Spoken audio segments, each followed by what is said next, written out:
As the officer disappears through the door, Subaru is left standing all alone in the middle of the tavern.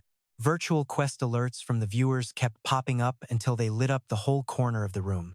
One challenge stood out. 20,000 credits if you solo the Thunder Dungeon? Sounds like a pretty safe investment, right? I will put up 10,000 credits for that same mission. 5,000 credits for the same job. Don't be a wuss and chicken out now. LOL.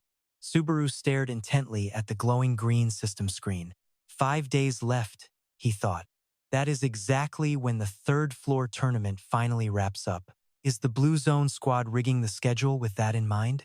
Officer Raymond stepped closer, the steady rhythm of his boots tapping against the wooden floor. He pondered for a moment. Taking on the Thunder Dungeon? To be honest, I am still not buying it. Looking totally lost in his memories, he clutched a scroll and kept going. Back in my youth, I also challenged the Thunder Dungeon, and I lost half my team on that fateful day. Subaru snatched the recommendation scroll and shot back with a firm answer. That is not going to happen. The officer looked totally stunned. Huh? Then why did you ask me to write a recommendation letter in the first place? The rookie gripped the paper tight, eyes locked in, and declared, I plan to tackle it solo. Instantly, the live chat went wild. Hold up, is he actually taking the quest? This guy did clear the second floor all by himself, though. Haha, but everyone beats that eventually. This right here is a dungeon that has literally never been conquered. Hearing that, Raymond panicked and grabbed Subaru's shirt, screaming, Are you crazy? The Thunder Dungeon is meant for a team of 20 people. And you want to go solo? I heard the Conrad Kingdom is shorthanded compared to Osman. Could you even gather a full 20-man team anyway? He let go, wiping his brow in total frustration. To be honest with you, this whole thing is going to be very difficult. I figured you had a crew with you. The guy calmly replied, I do not. Subaru's golden eyes flashed with a sharp, icy gaze through his mask. He followed up with, Well, at least not right now. Scene shifts to a remote and rugged area. A figure struggles across rotting wooden stairs suspended over a steep, jagged cliff. Wow, this is seriously no joke. A figure in a black hood muttered to themselves while climbing through the howling wind. Are you really planning to beat it solo? This guy is just like Subaru, except for the fact that this is a live stream. A mysterious girl stopped in her tracks, holding a glowing gadget that was broadcasting Subaru's live stream. You not taking other challenges? You are asking me? I am just not interested in that stuff. The stream clearly showed Subaru's cold face to over 4,000 people watching live. He bluntly repeated his stance. I am just not interested. The chat started screaming again. This again? What a total noob. Come on, man. I was watching that. The screen suddenly cut to black, making the amber-eyed girl gasp in shock. Wait, are you kidding me? The system interface flashed a cold message. Narukami Subaru has ended the live stream. The girl clicked her tongue in disappointment. I thought he would at least be a fun way to kill some time until I reached the third floor. Regardless, thanks for watching today. She pulled down her hood, letting her black hair fly in the wind, and laughed out loud. Haha, he really is a lot like him. A bright smile spread across her lips as she whispered, No matter what anyone says, he walks his own path. She looked up at the gray sky. It felt just like I was watching the real Subaru's live stream. Putting the device in her coat, she thought, he is in the tournament too, right? Suddenly, she crouched down. She launched into an incredible jump, shattering the wood beneath her feet. With excitement in her eyes, she thought, I might want to talk to him. Her body shot into the air like a rocket, piercing through the stormy clouds. Though, I would rather he did not walk away with the win. Back in the sunny, busy streets, Subaru was walking with Hasuka. She chirped happily. That is exactly what I expected from you. Hasuka tilted her head, giving the masked guy a bright, glowing smile. After all, since you are Narukami Subaru, that is exactly how things should be. It feels so authentic, and that is just plain awesome. Even if it means dealing with a massive storm of hate from the viewers. While they walked, Hasuka excitedly analyzed everything. If you only took normal quests, wouldn't that make your live stream feel way less special? Subaru softly replied, You think so? Then I should thank you for the advice. The two strolled casually down the gravel path. Hasuka asked curiously, "What are you doing next?" Subaru calmly replied, "Until the tournament actually begins, I plan on doing some hunting. Since I do not know who I will be up against, I need to level up." Subaru's eyes turned serious. He began mapping out a plan. "I want to see how much lightning I can wield with my current stats, and I need to check the Lightning Heart's performance too." Underneath that heavy metal mask, his golden eyes shimmered with a rock-solid sense of determination. "I am not going to let anyone steal Hasuka's memento from me." Meanwhile, in a hallway soaked in golden sunset, a punk with platinum hair slicked back and a flashy white suit struts along with a face full of pure, unfiltered annoyance. "This has got to be a joke. System identification says this chump is Blue Zone player Nato Jinzaki." He growls under his breath while gnashing his teeth together. "When the Blue Zone calls, you are supposed to wag your tail and come running. Get it? But no, you had to make me come find you personally." Nato stops in front of a heavy wooden tavern door, wearing a look of total arrogance and looking down his nose at everyone inside. "I do not give a damn about lightning or whatever. Why am I stuck here taking orders from some third-rate player on the third floor anyway?" He kicks the door open and storms inside, staring at his glowing phone while barking out in an irritated voice, "Hey, I just got here. I am finally here." Suddenly, a deep voice echoes from the back of the room, grabbing his attention immediately and cutting the silence. Nato sees a massive blonde guy in a sharp overcoat sitting at a table, waving him over. Nato just narrows his eyes and lets out a cold grunt. The tavern is drenched in late afternoon sunlight. The muscular blonde man offers a calm and steady greeting to the frustrated newcomer standing before him. "You must be Jinzaki from the Blue Zone. I understand you have some business to discuss with one of our top streamers today." Nato slumps back into his chair with a sour look on his face. "Yeah, right. So where is this guy we are talking about anyway?" The blonde guy flashes a polite smile and folds his hands. "He is not here right now. He stepped out for some other business." Nato smirks, resting his chin on his hand. Pretty cocky for a newbie. "Are you saying he actually has something more important to do than deal with this?" The blonde man stays cool. "That is a personal matter, so I cannot give you an answer." The polite smile on the blonde man's face slowly begins to fade away. He adds, "Look, I believe his wishes were already made clear to you. That is exactly why he is not showing his face here right now." Pissed off, Nato glares at him, but the blonde man just keeps talking. "I plan to discuss that point directly after I met with him. Unfortunately, I think a meeting is going to be very difficult." Nato sneers, face turning red. "You just do not want us to meet, do you? Damn it, if I head back without seeing Narukami, I am the one who is going to get penalized by the higher-ups." Losing his cool, Nato slams his hand on the table and jumps up, screaming right into the other man's face. "You are only doing this because you do not want to lose your golden goose, right? You better think long and hard about this." From Narukami Subaru's perspective, joining a massive guild is way better for his career than just being some random streamer. The two men stare each other down, the air thick with tension. The blonde man smirks. "You do not agree with me? Then, it is hard to say. These days, top streamers make just as much bank as the elite pro gamers at the top level." The blonde man closes his eyes and smiles gently, acting like a teacher. "You know, there are people out there like that. Players who have a major bias against the streaming profession. I have met your type before." Nato makes a nasty face and sneers. "Humph.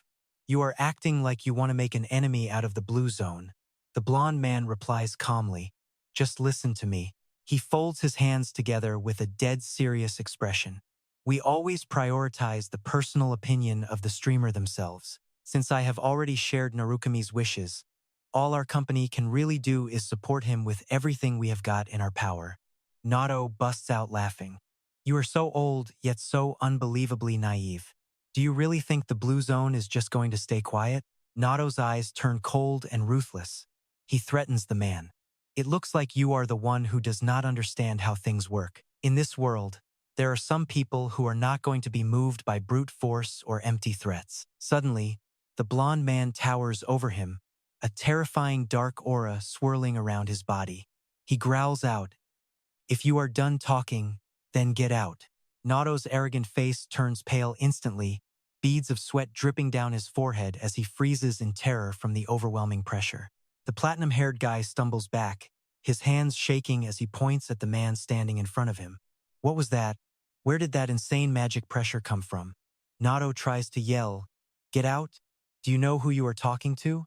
But in the blink of an eye, the blond man pulls back all his bloodlust.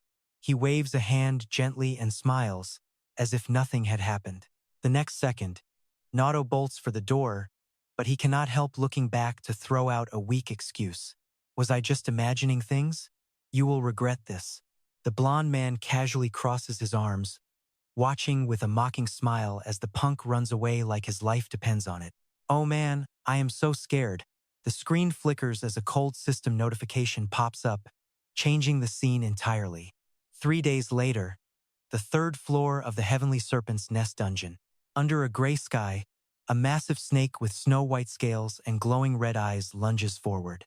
Its jagged teeth are wide open as dust clouds fly. Subaru leaps away with a perfect dodge, the sword in his hand glowing with a brilliant light. His golden eyes are sharp, locking onto his target. The blade carries the terrifying power of lightning as it slashes down, tearing right through the monster's thick and hardened scales. Monster blood sprays across the dirt as the massive serpent writhes in pure agony, unhinging its giant maw to let out a desperate, soul-shattering roar. The beast's massive body thrashes around in a total frenzy, blood gushing out like a damn waterfall, turning the dungeon floor into a total nightmare. Then, boom, everything's finished in a blink. Subaru sticks the landing like a boss, tosses his bloody blade over his shoulder, and stands there looking cold as ice. He shifts the massive greatsword on his back, eyes sharp and focused. All right, that was enough of a warm-up. Without a word, he drops from the sky, his blade glowing with yellow lightning. He yells, "Time to end this joke." The impact literally shatters the ground.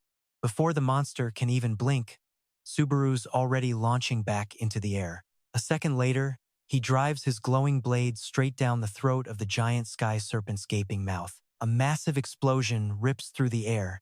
Deadly lightning tears through those tough scales, putting the beast down for good. As the massive corpse hits the floor, system alerts start popping up everywhere. Boss defeated, level up, you know the drill. Strength and stamina stats are shooting through the roof.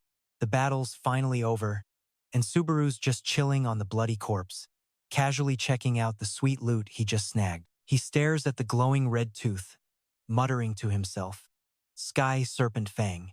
This should bank at least 10,000 credits well if we're talking 20-year-old prices. Level 35 now? Not bad. 9 levels in just 3 days. Can't get too greedy now. Let's call it a day right here." He stretches out and smiles. All done. Cut to a fancy restaurant where CA is waiting for him. She waves him over the second he walks in. "Hey, over here." Subaru sits down, wondering why she's acting so hyped up. What's the big news? He's playing it cool, but CA leans in, eyes literally glowing. "Did you see it yet?" Subaru's just confused. "See what?" She's shocked. "You haven't watched the video?" Subaru's like, "That's why I'm asking you." CA claps her hands. "The collab video." Subaru just scratches his head. "My bad, I was busy hunting." She just laughs it off. "Whatever, I've said it before, but you're fine. Even without that video, you've still got that Narukami Subaru vibe written all over you." She slides a folder his way, looking mysterious. "But there's one major difference between you and the original. Check it out." He opens it up and starts reading. She explains it's the revenue report from that collab slot with Ha the other day. 49,780 credits, way more than expected. Suddenly, her smile vanishes. She's dead serious now. "I can give you that report whenever. But honestly, the real reason I wanted to meet today is something else entirely." She tells him, "I've got this friend Sion. Total gambling addict. I mean, a betting enthusiast, I guess. Because of him, I found out about this." She looks a bit embarrassed to even mention this specific friend to anyone else. Subaru's curious. "So what about him?" She explains the betting logic. If people bet on a winner for a payout, the higher the win rate, the lower the actual return will be. Meaning, You get less profit, but the bet is a sure thing. Subaru crosses his arms, listening. Her voice goes cold. Right now, your payout rate, Narukami, is sitting at 6.1. But check this. There's another player with a payout rate of only 1.2. An image shows the scales tipping heavily towards some massive guy dominating your 6.1. Things get tense. Subaru gives her a sharp look. He's basically the guaranteed winner. So, who is he? A buff guy wielding a giant spear in a thunderstorm appears. She says his name like it's poison. Snyder. She's pissed. Some player from the blue zone who's been rotting on floor 3 for 10 years straight, totally obsessed with finally conquering the Thunder Cave. He's famous, but not as a top streamer or ranker. People know him because he's just incredibly, stubbornly persistent. She looks Subaru in the eye. Snyder is probably out there right now, plotting some scheme to come after you. All because you told everyone on a live stream that you'd conquer the Thunder Cave yourself. Snyder's ghost appears, looking murderous. It's like Subaru's claim is a giant middle finger to everything he's done for 10 years. Getting worked up, CA gets right in Subaru's face.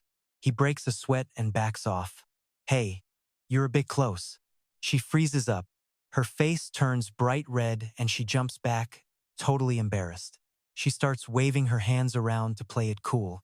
Anyway, just watch your back. You're probably gonna run into that guy while you're taking on the Thunder Cave challenge. Whether it's the tournament or the next test. Scene shift. Night falls over floor 3, quiet and dark. You can hear footsteps on the empty street as a black carriage quietly rolls through the shadows. Inside the carriage, the lackey smirked, saying, "Boss, tomorrow you finally get to see that punk face to face. That arrogant jerk actually thinks he can solo the lightning cave." The redhead waved his hand, laughing. Total joke, right? I mean, who does this guy think he is? He's only talking big because he has no clue how terrifying that lightning cave actually is. It's a total death trap. The bald guy chimed in. Don't sweat a loser like him, sir. But Snyder just sat there, chin on hand, completely silent. The tension was thick. One guy whispered, "Captain Snyder?" Snyder slowly opened his cold, sharp blue eyes and stared them down. "I'm not worried. He's earned the right to brag." He flipped a gold coin, a wicked glint flashing in his eyes. Pure evil. Even with such a short career, the kid is the new master of lightning. It's impressive. He's exactly what we've been looking for. The goon stammered, "Sure, but sir, the guy's totally delusional. He thinks he's a god or something. Don't you agree? Just because he learned a few lightning spells, he's acting like he's the legendary Narukami Subaru. He's totally full of himself." Suddenly, Snyder's voice boomed, cutting through the chatter, like a knife. "That's enough." The mood shifted instantly. Snyder growled, "This isn't the time for petty jealousy or envy. Get your heads in the game." He leaned in, stressing that disrespecting the kid's actual achievements was strictly off limits. No more trash talk. The bald guy's jaw dropped in shock. "So, you're saying we should actually respect him?" Snyder leaned forward, his voice cold. "If that's what it takes." As he spoke, his armored fist crushed that gold coin into dust. "It's not impossible," he hissed. The lackeys were terrified.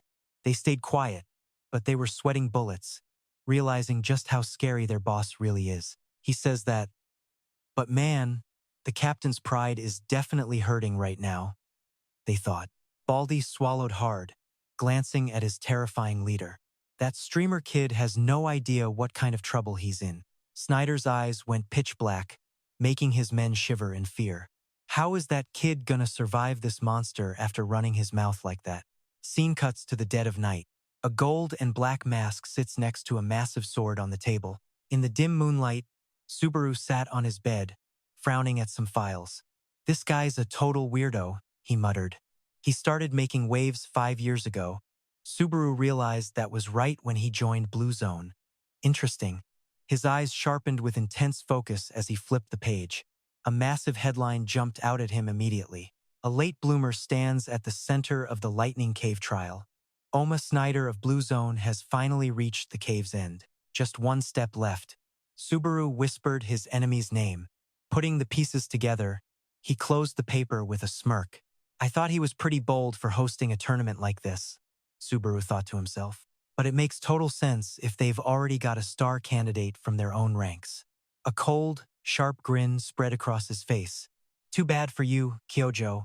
Subaru's bloodlust filled the quiet room. Unlucky for you losers, because I am back. I wonder if things are actually going to go according to your little plan. Suddenly, it's a busy, sunny morning at the central market. At a stall, a merchant is trash-talking some goods to lower the price. Doesn't matter how good this is, the condition is trash. Sloppy hunting. This hide is covered in scratches and marks. The hunter was shocked. The price tanked to only 1,500 credits. He gasped, "What? Are you kidding me? That's it?" The merchant just stroked his beard, being totally ruthless. "Take it or leave it, kid. That's the best offer you're getting." The hunter grit his teeth and caved. "Fine, I'll sell it. I'll sell it." Clutching the red hide, the shady merchant smirked to himself. Today's his lucky day. Red Cho hide is incredibly valuable because it has the power to self-heal itself. Tons of people still have no clue about that. But just as he's celebrating, bam, a glowing red fang slams onto the table, making him jump. He stares at the masked guy. "This is a sky serpent fang," Subaru asked coldly. "How much for this?" The merchant started sweating like crazy. He inspected the item wildly. It's a perfect S-rank material without a single scratch anywhere. But his greed kicks in, and he gives a wicked, toothy grin. "I'm a master negotiator, kid. Sucks for you that you're up against me." Clearing his throat, he started his act.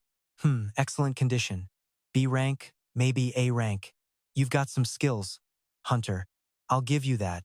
If it weren't for these tiny flaws, I'd call it S rank. He held out his device, lying through his teeth. Problem is, the timing is terrible.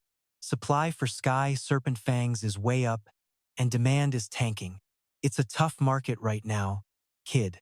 Ignoring the garbage talk, Subaru just calmly tapped on his device. The merchant gave a fake smile, throwing out a lowball number.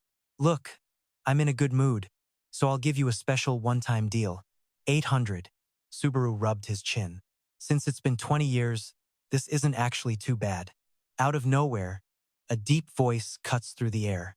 "For gear in this condition, I am not going lower than 15 credits. A massive shadow looms over, blocking out the light. Sky snake fangs are hard to find, so the price is pretty much set. The shady dealer turns pale and stammers. "What kind of trash are you talking?" This massive cloaked figure looms close, with lightning sparking constantly across his rippling muscles. Subaru slowly looks up as the giant's sharp blue eyes pin him down. "You are Narukami Subaru, right?" Those golden eyes behind the mask do not flinch as Subaru coldly calls out his enemy, Snyder. The scene suddenly shifts to an incredibly grand and fancy cafe where rose petals drift through the shimmering light of the luxury space. Sitting across from each other, Subaru crosses his arms and says coldly, "Just get straight to the point." Nearby, the maids are all sneaking glances and whispering to each other. Is that guy really the famous Snyder? Not wasting any time, Subaru stares him down through the mask. "Look, we are not close enough to be sitting here on some casual date." Plus, he cannot help but notice this massive, scary dude carefully eating a cute little bear-shaped ice cream parfait. Subaru is totally speechless. A parfait? Are you serious right now? What is up with this guy? After swallowing a bite, Snyder finally speaks in a deep, gravelly voice. "You said you were going to conquer the Thunder Cave, right?" Subaru raises an eyebrow and asks back. "Yeah, so what?" The giant growls. "You have got some serious nerve." A drifter. His eyes pierce the young man. "At least, that is what I thought at first. Some guy just hits the third floor and starts acting tough, claiming he will solo the Thunder Cave by himself." He points his spoon at Subaru and asks, "So have you changed your mind?" Subaru calmly replies, "Maybe, maybe not," as he takes another scoop of ice cream. Snyder lowers his voice. "But I am recognizing half of your strength because you have talent. A whole lot of talent, actually." He stares straight into Subaru's eyes. "Still, it is hard to believe you are mentioned in the same league as Subaru Narukami." Seen through, Subaru's golden eyes flicker for a second. He thought the guy was just a weirdo, but his eyes are dead serious. Getting his cool back, he asks, "So what? You did not stop me just to give me a gold star, did you? Right?" Snyder sets his spoon down. "I have a proposal for you." His face suddenly turns terrifying, radiating an intense, killing intent. "Take back that claim of yours, and do not get Subaru involved." He growls every single word. "Apologize for that solo conquest claim you shouted out the other day. Admit it was just pure arrogance born from your own total ignorance. Start up a live stream and apologize from the bottom of your heart." Despite the heavy pressure, Subaru stays indifferent. "That does not sound like a proposal to me at all." Snyder smirks. "Of course, I am not making you do it right now. If I beat you in the upcoming tournament, you will have to humbly admit how immature you really are." He pushes himself up, his massive frame casting a shadow over the entire table. "That is when you will have to bow your head." Unfazed, Subaru looks up and gives a short reply. "Fine. In return, if I win," he leans back and sets his terms. "You will have to hand over every bit of info you have on the Thunder Cave. Since you started this, you have to accept at least that much as a condition." Without hesitating, Snyder turns to leave. "No problem. There is no way I am going to lose." He looks back over his shoulder with a proud closing remark. "At least, not to the version of you that exists right now." With that, his massive figure swings his cloak and vanishes toward the sunlit hall. Looking at the half-eaten parfait on the table, Subaru falls into deep thought. He silently acknowledges his enemy. "It looks like you did not waste those 10 years for nothing." At the same time, the scene cuts to a high-rise office building with the sound entertainment sign shining under a clear blue sky. Inside the office, a blue-haired guy named Sigon is glued to his device. Suddenly he screams, "What?" Then he starts mumbling in total shock. 10,000 viewers. Swiping through the tournament rewards, he nods. "Well, there is a reason they call these rewards. The number of participants is no joke either." Sigon laughs with delight and leans back in his chair. "Man, if this tournament existed back when I was still on the 3rd floor, I definitely would have signed up at least once." But right after that, he focuses entirely on the betting odds. Looking at the two rivals, he starts sweating while analyzing Subaru Narukami. The volatility is way too high. The risk is massive. On the other hand, Snyder is like a proven blue-chip stock with a verified profit margin. He taps his forehead, his brain crunching numbers non-stop. With this many participants and Snyder at 1.2 times odds, the actual result is basically already decided. The answer is too obvious. A little thought flashes through his mind. Gambling is a shortcut to self-destruction. He reassures himself that a pro gambler like him values reliability over just some basic probability. Decision made, his finger trembles as it slides across the screen. He mumbles, "All right, then I am going all in on Snyder." Suddenly, his phone lights up with a call. He clicks it, but then a piercing scream blasts through the speaker. Sion jumps back, slamming his hand against the desk in total shock. "Geez, girl, you almost gave me a heart attack." Staring at the caller ID, he breaks into a cold sweat. "You are totally stalking me, aren't you?" Before he can even breathe, a sharp voice snaps through the receiver. "Hey, what the heck do you think you're doing?" Fumbling with the phone, Sion stammers out a weak hello. On the other end, Hookah catches him immediately. "You're gambling again, right?" Busted. His face goes stiff. Covering his mouth, he whispers to himself, "I freaking knew she would find out. Where did you hide the bug? My office? My ear?" Hasuka is just confused. "What are you talking about? You are such a weirdo. More importantly, tell me what you're up to." Sion's eyes go wide. "Wait, are you trying to get into gambling too?" She just shrugs it off. "I was just thinking of placing a little bet on Narukami." Hearing that, Sion freezes before losing his mind. "Are you insane? Do you even care about your credit score?" Walking through the city, Hasuka just scowls back at him. "What, you think Narukami is actually going to lose?" Sion immediately shifts into his expert analyst mode. "It is not about disrespecting Subaru Narukami. You have to look at the stats, the combat patterns, and the actual payout ratios. Okay? He keeps ranting. Look, Snyder is not just some random rookie from the third floor. Word on the street is he has more wins on floor 3 than the original Subaru did. So you think some viral streamer is going to take down Snyder? A guy who has been grinding for 10 years? That is pure fantasy. Huka just rolls her eyes and clicks her tongue. This guy is so annoying. She smirks, throwing down the gauntlet. Fine then. Want to make a real bet for old time's sake? Entire next paycheck goes to the winner. Done. That is exactly what I wanted. Hasuka's eyes burn with pure, icy determination. She turns to walk away with total confidence. No backing out now. Sion is left fuming at her attitude. Hello? The dial tone hums in his ear. Seriously? Do not just hang up on me like that. His face suddenly clouds over with worry.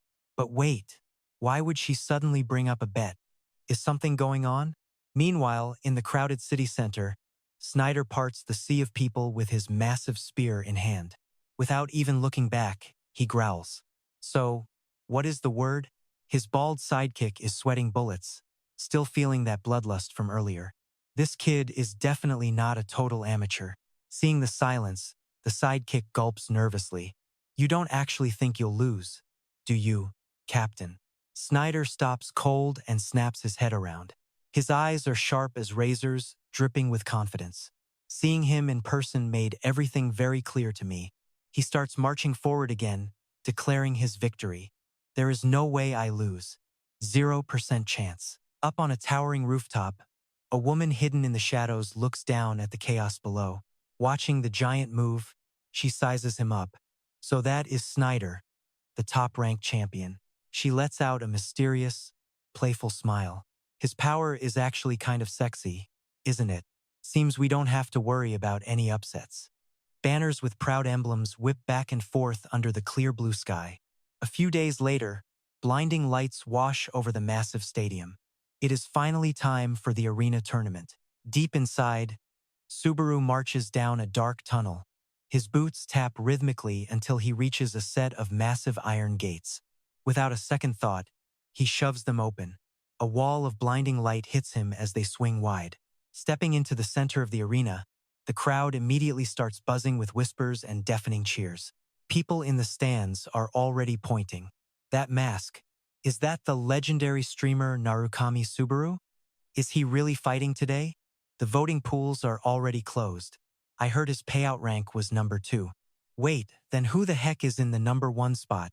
Subaru's eyes lock onto the opposite tunnel. Out of the darkness, Snyder emerges into the light, dragging his massive spear behind him. His gaze is savage, pure killing intent locked onto the masked kid. It's like dropping a match into a gas tank. The fans start screaming their lungs out. Snyder! Snyder! The chanting echoes through the stadium like rolling thunder. Snyder! Snyder! Fireworks explode across the sky. Amidst the chaos, a female host floats down from the clouds, smiling brightly. Ladies and gentlemen, thank you all for your patience. Gripping the mic, she speaks with authority. I'll be your host for this main event. I am Mizuha, a player from Blue Zone. So good to see you. The tournament is split into qualifiers and the main event. Subaru looks up while the MC's voice blasts through the arena. Now, check out the legendary prize for our solo main event winner. The ultimate reward for the sole survivor of this main event. Her hands glow, holding a legendary deep red relic, the very boots once worn by the god Hermes himself. She hoists her glowing mic and yells, "The pride of our Blue Zone, a relic from the legendary blue-eyed Sabaki." Suddenly, a pair of gold-trimmed armored boots appears floating right in midair. She screams, "The Talaria, these literal boots are right here." Down in the pit, the crowd just absolutely loses it. Subaru stares at the legend, thinking, just you wait. See. His golden eyes burn with pure grit behind that mask. Those boots belong to you, and I am taking them back. He snaps out of it and glances toward the packed stands. Up in the bleachers, C is blushing with hype. Master Narukami should be starting his stream back up any second. But then she scowls. How dare they? Suddenly, C jumps, her heart hitting her throat. Cold sweat drips as she notices a creepy shadow standing right next to her. Under a black cloak, a masked freak is silently watching. Sei shudders, remembering she saw him earlier. Right then, a blue system window pops up, glowing bright. Subaru Narukami is now live. The camera cuts straight to him standing like a boss in the arena center. The chat goes wild instantly. All right, let's get it. Big W on the way to victory. Long time no see. Close up on the hero as he plays it cool. Hey everyone, it has been a minute. Fans start spamming. Long time for you, maybe. We have been waiting right here, streamer. Wait, is this really the legendary Thunder Slot in the flesh? What the heck is a Thunder Slot? Sounds like some slang from the new kids watching those cringe highlight clips. Newbie Jericho is watching from the stands. Imagine being at the live event and still watching the stream on your phone. Subaru glances at the screen, eyes twitching. This chat is moving way too fast for me. It is hard to track. Suddenly, a quest notification flashes in his face. A fan just set up a support mission to back him. 30,000 credits if you win. No hesitation. Subaru draws the massive sword off his back and shouts back. Thanks for the 30,000 credits.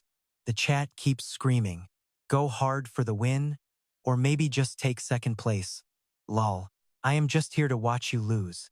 Cutting the vibe, the MC smirks, her eyes glowing as she screams out. Floating in midair amidst a sea of fireworks, she swings her arm and bellows, "Let the tournament begin." Instantly, a massive ball of green energy gathers in her hand, with black lightning crackling all over it. She hurls that swirling energy right into the arena center. The magic orb explodes, expanding with insane speed while the fighters below stare in pure horror. That black and green energy sweeps through, building a magic wall that swallows up the entire space. Some player starts laughing like a maniac. Whoa, this scale is on a whole different level, just like I expected. Amidst the chaos, Subaru calmly watches the massive spectacle. So this is what the blue zone looks like. There is no way they set this whole thing up in just one night. The artificial sky turns pitch black, sealing the arena inside a creepy green cage. A beep rings out as the system gives a cold alert. You have entered the preliminary round. From the outside, the entire Colosseum is now buried under a massive magical dome. It is totally cut off from the city. Space starts warping, and Subaru finds himself in a thick, foggy forest. Rule notifications pop up all over the place. The preliminary round is starting right now. Death means you are officially disqualified. Everyone except you is an enemy. The round ends when the number of survivors hits 1,000. Life and death stats flash before him. Fight and survive until the end. Survivors remaining, 10,259. Subaru grips his sword hilt. This is a solo fight. Melting into the shadows, he quietly assesses the situation. Since it is just the preliminary round, maybe nobody will target me specifically just yet. I can save my energy for later, but then the system ruins my plan with a mission alert. An irresistible life or death battle. 100 credits for every player you crush. Mission registered. The death match is the only way out. I will pay 100 credits per player too. Another mission registered. 1,000 credits for dropping Dancio. 10,000 for Oma Snyder. Before he can even process that crazy bounty, Subaru's ear twitches. Sensing a bloodlust, he whips his head around. His golden eyes glare sharply from behind the mask, ready for war. As the round starts, a figure blurs past at insane speed. Whoa, he thinks, this is getting intense right from the jump. Subaru Narukami is a total beast. With a smooth pivot, Subaru half draws his greatsword, his cold gaze locking onto the enemy. Wait, that spot's worth 200 credits? Man, the system is cold. Look at those survival numbers ticking down. 854 left. Somewhere else in the forest, a heavy armored boot stomps down hard on the damp earth. Completely ignoring the chaos around him, Snyder props a massive spear onto his shoulder. He marches forward with powerful strides, eyes burning with pure contempt. He growls under his breath, "These little pests aren't even worth my time. My eyes are fixed on only one target." His icy blue pupils flash with a sharp, dangerous light that spells certain trouble. He spits out the name Subaru Narukami. Suddenly, an ambush strikes him from behind. But Snyder just tilts his body and dodges. He stops, looks back at the attacker, and smirks. Wow. Behind the bushes, a green-haired archer is drawing his bow right at him. The archer squints, acting all smug as he locks onto his target. Too close. Instantly, a bunch of shadows leap from the brush and surround Snyder completely. The archer shouts out in triumph, "All right, everyone who bet on this, pay up 100 credits each." Another guy with a sword growls, "Don't move." Someone else huffs with jealousy, "You lucky brat." One of the ambushers starts to get shaky. "Hey, this doesn't feel right, man." Another one freaks out, "Listen, if we didn't take him out with that first shot, we're not going to get another chance." But the leader waves his sword to calm them. "Relax, it's fine. We've got him outnumbered." A bald guy with an axe joins in. "Yeah, exactly. He's just some loser who's been stuck on floor 3 for 10 years straight." Trapped in the middle, Snyder tightens his grip on the spear, his voice sounding ice cold. "Your strategy isn't bad, but you picked the wrong fight. You're out of your league." The swordsman charges in, trash-talking. "You've got a big mouth, don't you? Acting tough just because you're about to die? Is that it?" But before he can even finish, a blade slices through the air. His head goes spinning into the sky while blood gushes out, leaving everyone frozen in pure horror. The headless body hits the ground with a heavy thud. The archer stands there, eyes wide with terror and sweating bullets, barely able to get a single word out. Wait, what the hell just happened? He backs away in total despair. He wasn't even close enough to reach him with that spear. Not giving them a second to breathe, Snyder starts spinning his massive spear. It creates a violent magical vortex.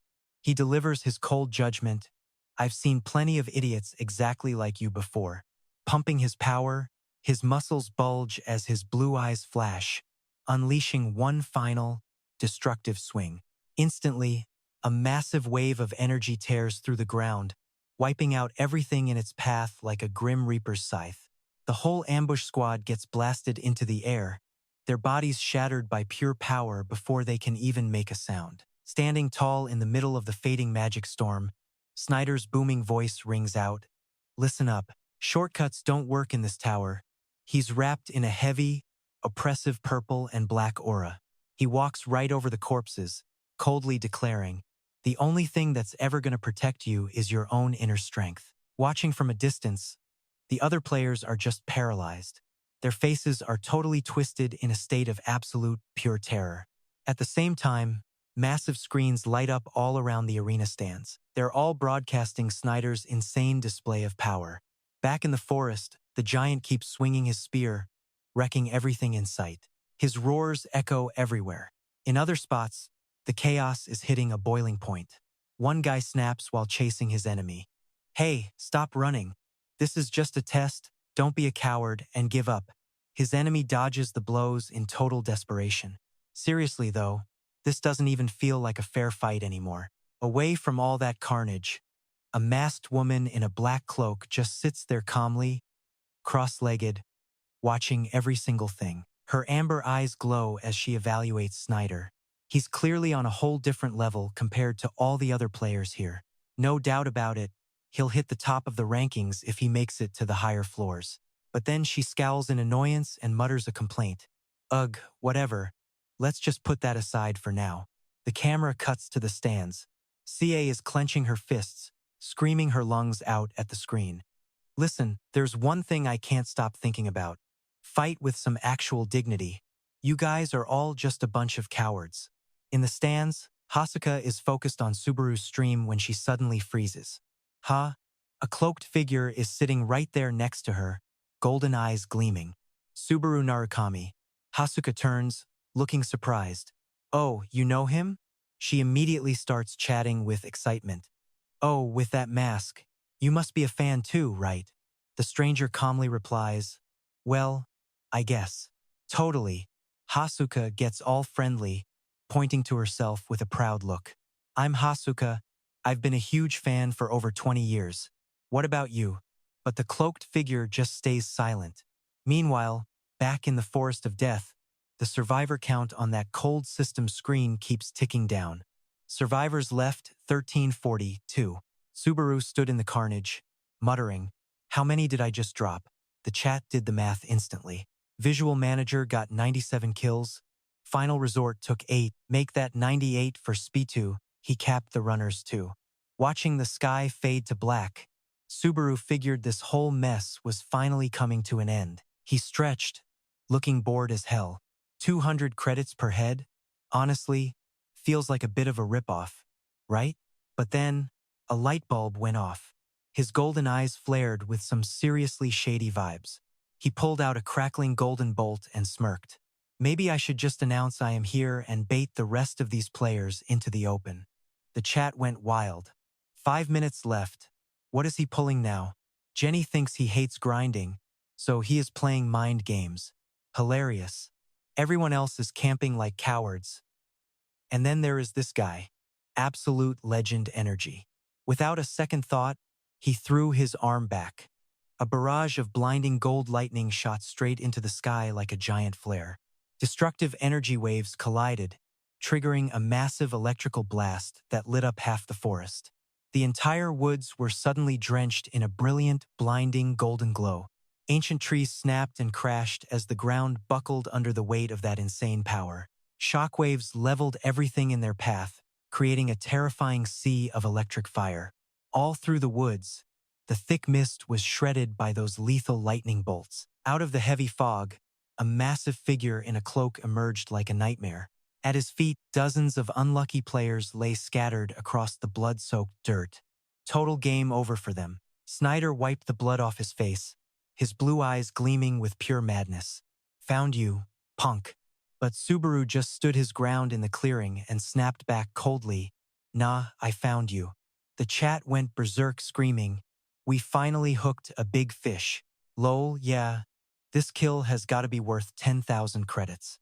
Snyder is a massive payday, and Subaru was not giving him any room to breathe. Subaru locked in his killer intent. Perfect timing. "I am ending this right here, right now. No flashy stuff needed." Just then, a quest notification popped up on screen. 1,000 credits for dropping Dauncey. 10,000 credits if you manage to take out Oma Snyder. He smirked. 10,000 credits. Looks like I am getting paid a lot sooner than I thought. The two faced off in the empty clearing, the air thick with the smell of death and gunpowder. The death toll kept ticking. Survivors remaining, 122. The system says 202 more players need to go before the prelims end. Subaru squinted, doing the math. Suddenly, Snyder lunged with his spear, but the kid dodged it like it was nothing. A roar of purple-black magic formed a massive slash, tearing through space as it hurtled towards Subaru. Snyder gripped his spear tight, muttering that there were still 202 left. Plenty of time. He stood before that devastating attack. Subaru gripped his glowing red demon sword with both hands, realizing that last move was pure martial arts, not some skill. Snyder went wild, swinging his spear in a blur of dark slashes that looked like the Grim Reaper's scythe. He roared internally, "If you lose track of my spear tip for even a second, it is game over. My weapon can easily bridge gaps that should be way out of reach." The ground shook and debris flew everywhere under the terrifying force of those brutal slashes. Subaru dropped into a defensive stance, his demon sword beginning to leak a thick, swirling black aura. A system window popped up. Nameless cursed sword absorbs user health. All stats increase based on the amount of life force drained during combat. Greedy stock level 4 is currently countering the backlash from the nameless cursed sword. Subaru was wrapped in a red and black aura, eyes glowing gold with intense killing intent. This time, he did not dodge. A massive slash came right for him. He swung the demon blade, shutting down the enemy attack with one hell of a powerful parry. The two forces collided, sparking a massive explosion that rocked the entire forest. In an instant, Subaru's eyes flashed with a lethal, deadly light. Snyder caught him off guard for a split second, spinning around to deliver a brutal spear thrust. The spearhead was aimed right for Subaru's skull, but he reacted instantly and slipped out of the way. Using the momentum, Subaru spun around and put everything into his legs. Mid-air, they clashed, their weapons sending sparks flying everywhere. A perfect block, followed immediately by a counterattack that showed absolutely zero mercy. Subaru swung his sword instantly, but Snyder reacted just in time, using his spear shaft to block the hit. The impact sent him flying back through a wave of red energy. The second they landed, they both reset their stances. The air went deathly quiet around them. After testing each other out, Snyder spoke up, looking confused. "Why are you not using your lightning?" Shrugging the dust off his shoulder, Subaru kept it short. "It is a waste." With that, he turned his back and started walking away like it was over. Well, it almost was. Snyder froze. Suddenly, the big guy's eyes went wide as he saw the survivor count start dropping fast. Survivors left. 107. He spat the words out. "You think using it on me is a waste?" Putting it all together, he let out a furious roar. "Don't tell me you're just stalling for time?" He stomps hard. The ground shatters, and Subaru rockets off like a lethal arrow. No hesitation. He swings his spear, closing in on Subaru with terrifying, nightmare speed. Snyder struggles while the countdown hits 1,003 survivors. Subaru smirks mockingly. "What is wrong? Don't tell me you're actually trying." Snyder growls, calling him a bastard, just as a bell rings. System notice. 1,000 survivors left. The preliminary round is officially over. Before vanishing, Snyder glares at Subaru. "Be ready for the next time we meet." Fading into blue light, Subaru stays cold. "Fine. Those 10,000 credits will just have to wait." Darkness falls. The system moves him. A flash, and Subaru is in a white void. A window pops up. "You have reached the lobby. A 30-minute break has been granted." Leaning against the wall, he pants, clutching his shoulder. At the end, they actually pushed me back. His stream is exploding with 11,000 viewers. Pure fire. Wish there wasn't a time limit. Savis Rose forgot to breathe. He wonders if it lasted longer. 10,000 people watching. Back at the office, he remembers C pointing at the screen. The manager called it the streamer wall. They say if you break 10,000 once, you might actually survive in this cutthroat industry. Checking his device, Subaru mumbles. 10,000. I finally got their attention as a streamer. The stream and the fight went okay, but his face suddenly turns dark. Even a beast like Snyder couldn't clear the lightning cave on the 3rd floor. The scene shifts to a cozy cabin in a lush, green forest. Looking at the sky, a platinum-haired guy complains. "This isn't the game I wanted. What the hell am I doing every day?" He screams at the sky. Snyder is still winning. Why is a guy with that kind of power stuck on floor 3? He runs a hand through his hair. Lower floors make the level gap impossible. If Subaru has any kind of edge over Snyder, it's definitely his lightning skills. Squinting at the screen, he thinks, if he has that person's talent, a comeback is possible. He frowns. Looking at this, that is probably not happening. Quest log opens. 9,800 credits received from Ana Fudasu. Another alert. 9,800 credits from Bongo Pasta. The chat goes wild. Crisis or not, he's chasing the bag. This guy is a greedy legend. Tapping the virtual screen, Subaru shrugs. If they're giving it, I'm taking it. Thanks. The system sucks out 80,000 credits. Greedy Stake level 4 is powering up. 16,029 credits remain. He turns and reads the new skill info. B. Rank Greedy Stake.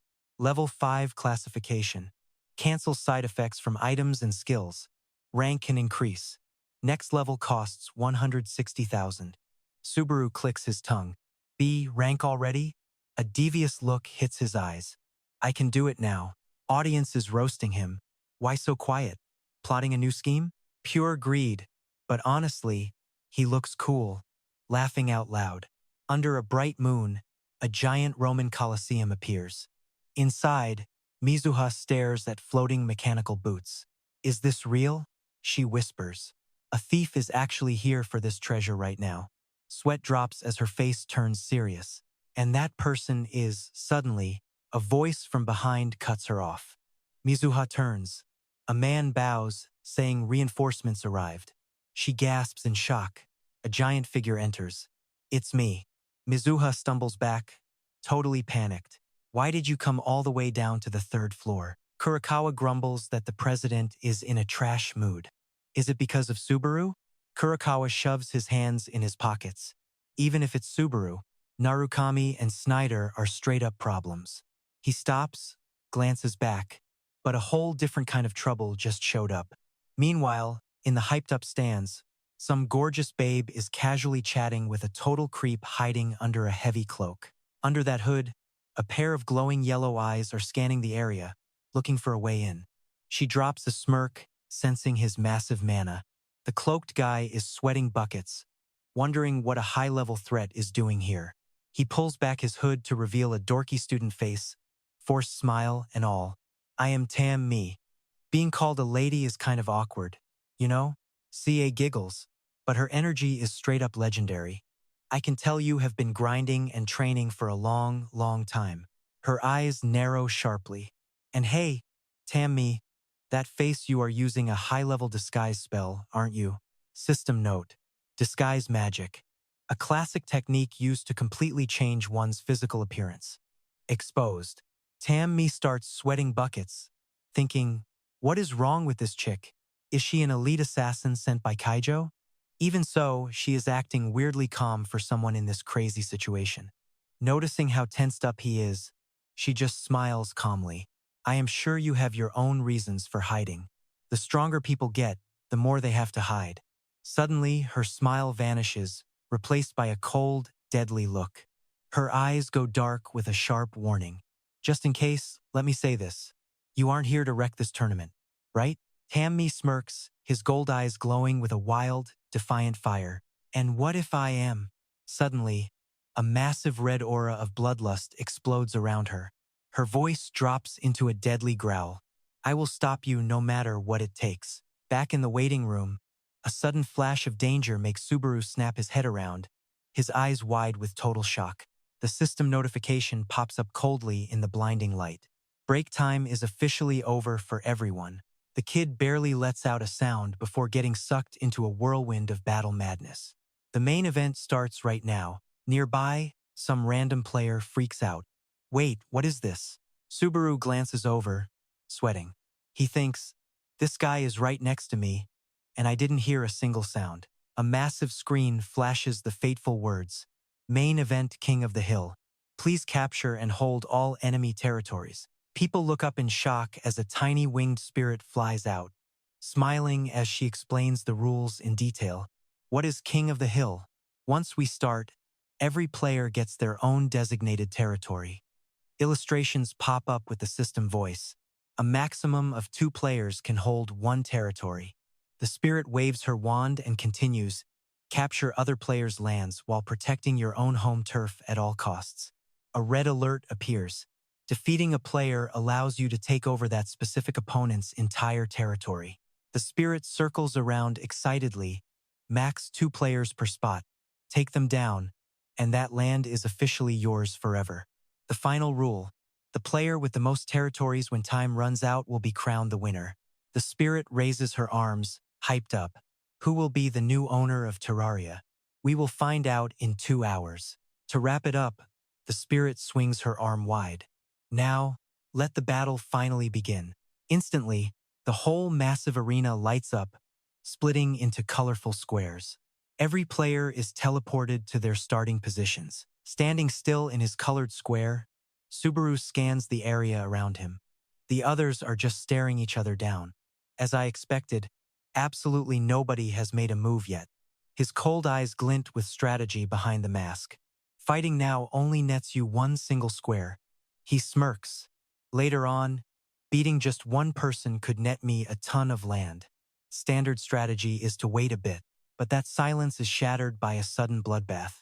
Blood sprays everywhere as some unlucky dude gets his head chopped off. Subaru swings his glowing red sword, looking at the collapsing body behind him with a cold stare. Or that is what I would like to say, but I am paying 300 credits per person. Right now, Snyder rockets forward at insane speeds, leaving flashes of light trailing through the air. Big man Snyder starts his own massacre, swinging his massive weapon to split an enemy in half. People are clashing hard. A dark shadow leaps into the sky, slamming a spear right through a defender. One guy holding a short sword is freaking out, pale as a ghost, screaming for mercy. Wait, I haven't done anything. Begging is totally useless. The attacker cleaves him in two, blood spraying everywhere. That monster only has one thought. Where is Subaru Narukami anyway? Bodies hit the deck as Snyder stalks forward, his wicked blade still dripping with fresh blood. The big guy is absolutely fuming, radiating pure lethal energy. His glowing eyes scan the carnage, hunting for his next victim. From a bird's-eye view, this grid arena has turned into a total slaughterhouse. Battles are popping off everywhere. Bodies and blood stain every single tile while the total chaos reaches its absolute breaking point. Dark shadows are just tearing each other apart in a frenzy. Red, bloodthirsty eyes are everywhere. Both Snyder and Subaru are mopping the floor with their rivals without an ounce of mercy. Pausing for a second, Subaru glances at the chaotic melee nearby, looking all deep and pensive. He pivots and heads off in a different direction, sword at the ready. From across the way, Snyder catches sight of him. The giant lets out an angry roar. Hey, why are you going that way? You running? Meanwhile, the chat is roasting him, saying he has lost his mind. Wait, what? You want to chat now? Big guy, you should probably just play along for a bit. Ignoring the growling, Subaru just keeps on walking. He drops one cold line. Not right now. With his face shadowed, he is only thinking about the grind. I need to stack those credits. Naturally, the audience starts poking fun again. You know exactly what kind of person you are. His greed is honestly disgusting. Shush, the man is busy working right now. The sharp blade comes to a halt, fresh crimson blood dripping right onto the hair of a limp corpse. He stands tall, claiming the territory of his latest victim. Subaru realizes the players on the third floor aren't nearly as tough as he originally thought. He glances at his sword, surprised there is such a massive power gap between him and Snyder. Suddenly, a system warning flashes open. A player named Joe Chow has officially entered the zone. Subaru's brow furrows as the system clarifies that since two players are currently present, you cannot move to any other territory. A pair of heavy boots stomps firmly onto the dirt, blocking Subaru's path. The young man just stands there casually with his blade lowered. The newcomer is some bald guy with a little goatee. He skillfully spins his staff, whipping up gusts of wind. He tilts his head back and asks, "So you're Subaru Narukami, right?" The chat goes wild instantly. Wait, Joe Chow from the Green Zone? I heard he is one of Snyder's lackeys. Interesting. The bald guy gives a fake smirk, already doing the math on the rewards. If I take him down here, the boss is going to lose it. Picking up on the chat info, Subaru tightens his grip on the magic sword and shifts into a defensive stance. The Green Zone, huh? Joe Chow lets out a triumphant shout as he lunges forward, thrusting his staff directly at Subaru. Sorry, Captain, but I am ending this now. However, Subaru easily deflects that wild attack. The blade and staff collide with a massive roar, sending bright sparks flying everywhere. Losing his momentum, Joe Chow immediately launches himself high into the air. He tries to land a fatal blow from above, but Subaru gracefully slides back, dodging the follow-up attack. The moment he lands, his staff is suddenly sliced clean in two. Joe Chow's face completely twists in shock. He stares in pure horror. Taking the full force of that perfect, devastating slash, he falls backward, his brain unable to process the reality of the situation. His weapon is literally in pieces.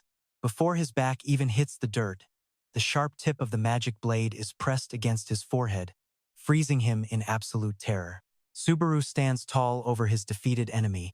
He leaves Joe Chow gasping, filled with a sudden, late regret just before the blood starts spraying. I am taking back what I said earlier. Looking down at the body at his feet, Subaru lets out a tired sigh. Seriously, what was that guy's deal? Chat is having a field day roasting him. A one-swing swordsman? More like a garbage swordsman. Unbelievable that he made it to the Green Zone with those skills. Suddenly, a loud beep rings out as a bright red system notification pops up right next to him. The player, Snyder, has entered the territory. Chat immediately flips the script and gets hyped. Looks like we have quite a few guests today. It is finally his turn. From the shadows, a glowing eye glares with terrifying killing intent, followed by a massive roar that echoes through the entire area. Snyder doesn't waste a single second, charging at Narukami like a wild, ferocious beast. He swings his weapon down with everything he has got, growling that he finally caught him. Subaru reacts instantly, raising his sword to block the impact. Those two forces collide violently, setting off a blinding explosion of light right in the middle of the zone. He grits his teeth in pain, his sharp eyes intensely focused behind that mask while sparks fly from the point where their weapons clash. With a powerful surge of strength, Subaru shoves Snyder's massive spear away, successfully pushing back the lightning-fast attack. Snyder immediately launches another strike. He glares at the energy surrounding his opponent and taunts him, telling him to use his lightning. The tension is through the roof as Snyder radiates killing intent. If you don't, my very next strike is going to end you. The stream audience is buzzing with debate. Is he actually trying to kill him, or is he going to spare him? What a gentleman, actually waiting for him to transform. LMAO. Responding to the threat, Subaru slides his foot back into a solid stance. Both fighters break away and reset their combat stances. Right then, his hand brushes the hilt, ready to unleash lethal power. Subaru lands and turns his back, making Snyder sneer at him with pure arrogance. What is it? Running already? The kid casually raises two fingers as golden sparks go wild. His voice stays flat and ice-cold. I will give you what you want. System alert lightning activated. His hand explodes into a sea of sparks. Message logs flood the screen confirming his god-tier power. Lightning heart resists lightning. Lightning skill buff 20%. Paralysis resistance active. Subaru stays calm. One final alert appears. Greedy Stake level 5 resists all knockback. Subaru is now wrapped in black and gold lightning, shattering the earth. He glares at his foe. Running is only for the weak. Watching this madness, Snyder flinches, sweating bullets. He is panicking.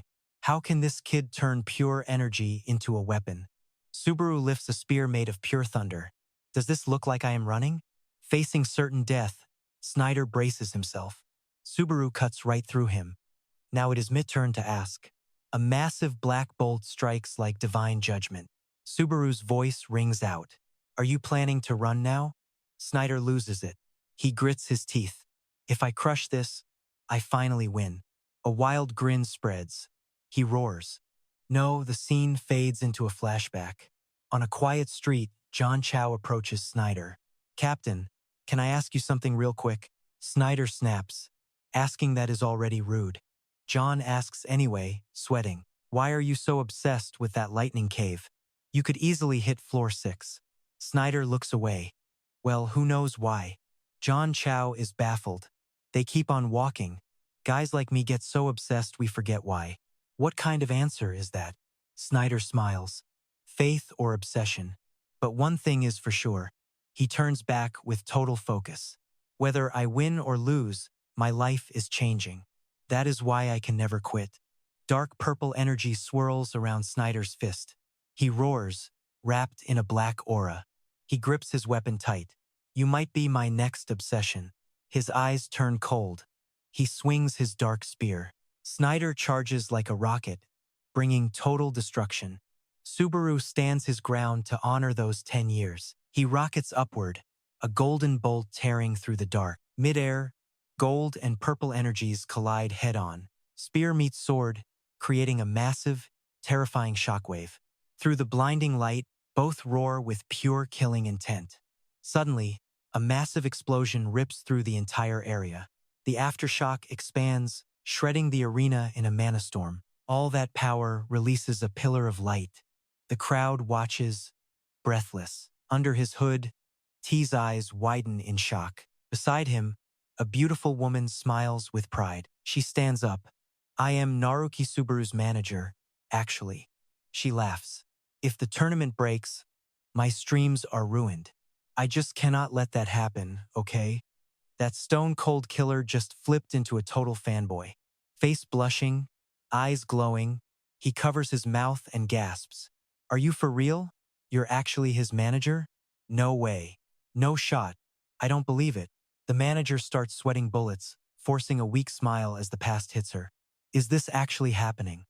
I went through hell to land this gig. Shoving past all those blind haters and their garbage opinions was a total nightmare. Honestly. Forget dignity. Tammy grabs her hand, vibrating with pure hype. Dude, that is absolutely legendary. Seriously, I'm losing it right now.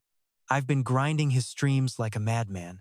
Ever since that insane clash with the Wolf Warrior, and the manager just nods along, totally shocked. Wait, so you're an OG, right? Did you start out as a stan for blue-eyed Narukami Subaru too? Tammy is totally geeking out. Suddenly, their hilarious fangirl session gets nuked by a blinding pillar of light blasting straight up from the arena floor. The battle hits its peak as a massive shockwave of light scrubs the stage clean. The crowd goes dead silent while the manager and Tammy stare at the flickering jumbotron. Sensing something's gone south, the manager panics, staring hard at the screen of the device she's clutching in her hands. Face pale and eyes wide with shock, her voice trembles. No way. This is absolutely impossible. Back on the wrecked battlefield, thick smoke mixes with gold lightning and dark embers crackling across the shattered, broken ground. Through the choking dust, two silhouettes slowly emerge. One is still standing tall, looking like an absolute boss amidst the chaos. The other guy is completely trashed. Snyder coughs violently, a mouthful of fresh blood leaking from that once arrogant smirk. Against all odds, the giant tries to force himself up, but it's a horror show. There's a massive, burning hole right through his gut. It's a total kill shot. Drained of every ounce of life, Snyder's legs finally give out. He collapses into his own blood, ending the death match. Subaru coldly turns and walks off, leaving Snyder's broken, bloody body behind in the dust without a second look. Total silence. He just glances back through his mask with one eye, golden lightning still crackling and surging all around his body. He drops one final parting message. See you real soon, Snyder. A system alert pings right in front of him. Captured 283 nodes. Victory text splashes across the massive virtual screen, lighting up the entire arena. The winner is glows in bright neon, crowning Narukami Subaru the king with 283 captured nodes under his belt. Under the lights, Subaru's eyes flash with a cold, satisfied gleam. Suddenly, fireworks erupt, painting the arena sky in a chaotic explosion of color. The whole stadium goes absolutely nuclear, screaming their lungs out for the new champion. Up in the stands, the manager clutches her chest, jaw on the floor after witnessing that total, one-sided slaughter. She glances over at Tammy. He's hunched over, eyes locked onto the ring with a look that's way too intense. Those glowing yellow killer eyes narrow in pure disbelief. No way. Tammy's gaze flashes with a sharp, calculating vibe as he mutters some dark plan. And now, your grand championship prizes. Right then, the fairy MC zips into the air, buzzing with hype. She shoves the mic up and shouts, "All right, everyone, listen up. Let me say it one more time." She points at the glowing ring, her voice echoing. The glorious champion of this tournament is, under the blinding spotlights, Subaru stands tall, soaking in the roar of the crowd chanting his name. Narukami Subaru. The MC throws her hand up, sharp claws glinting, cranking the hype in the stadium to an absolute breaking point. And now, a cube holding those mechanical boots floats down from the sky. The MC screams, "This is what you've all been waiting for. The grand prize for our champion." Up in the stands, the second that prize shows up, Tammy hunches over and bolts upright from his seat. Ignoring the chaos, the guy in disguise pulls his collar up high and vanishes into the shadows.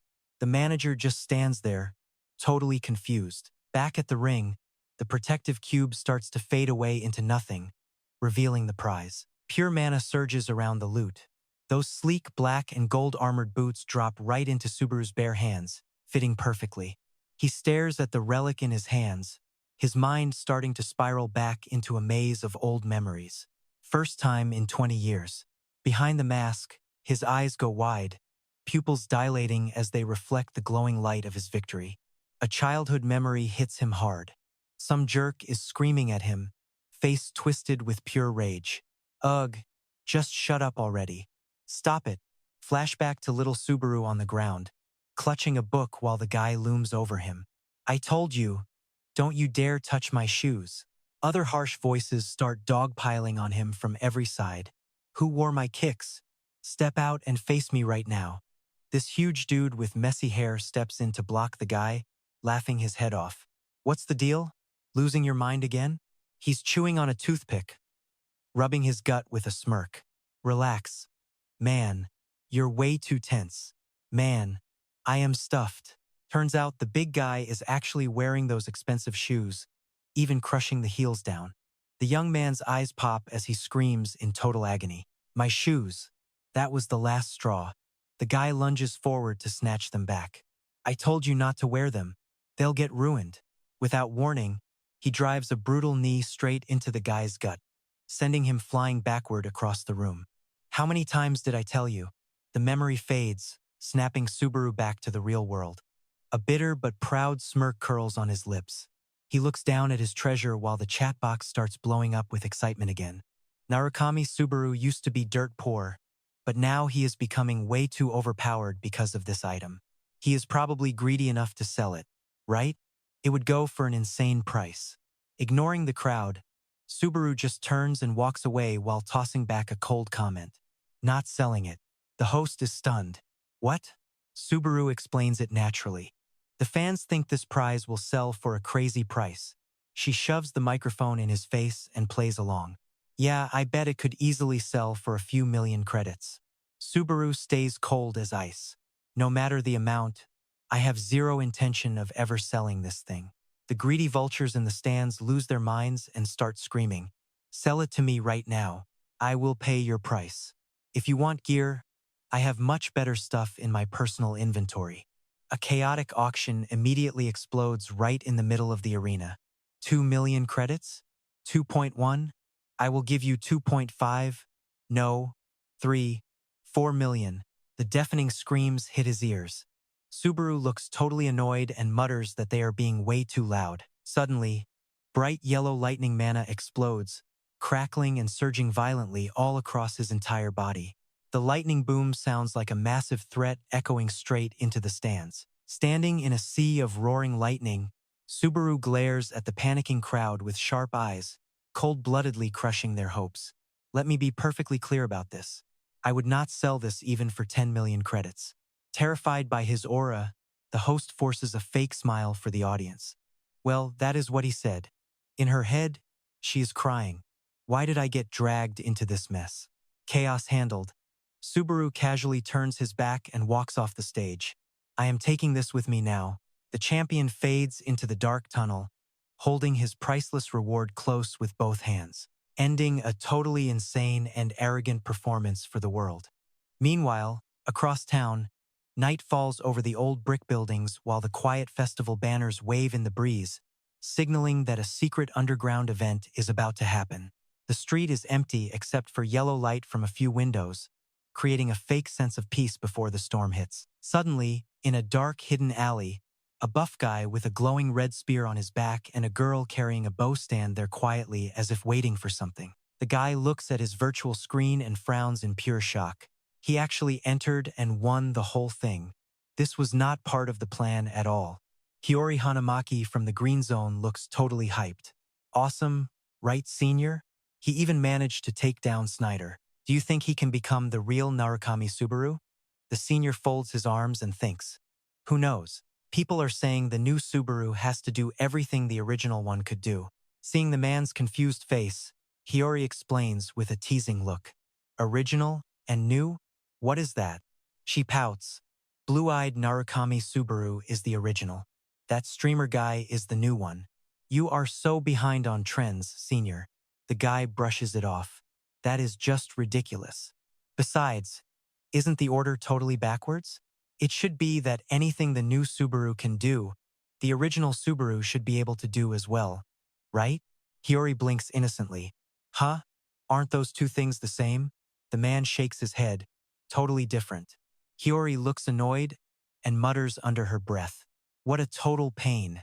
Those blue-eye fanboys are something else. The senior ignores her and suddenly turns with a huge grin. Hey, what have you been muttering about this whole time anyway? Whatever, don't you think what happens next will be epic? He sighs and pulls the senior back. Nothing is going to happen in reality. We have a mission to finish, don't we? He walks away. Their goal was clear. We are going to catch that shoe thief.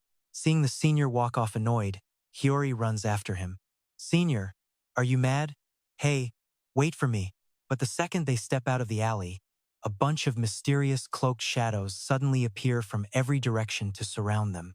Returning to our main character, Subaru is still streaming while the chat keeps jumping with over 11,000 people watching his every move right now.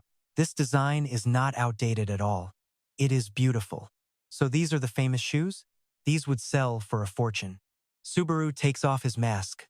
Looking thoughtful, he gently touches the shoes and whispers with emotion, like he is talking to an old friend. Shui, even in this form, I am so glad I finally got to touch you.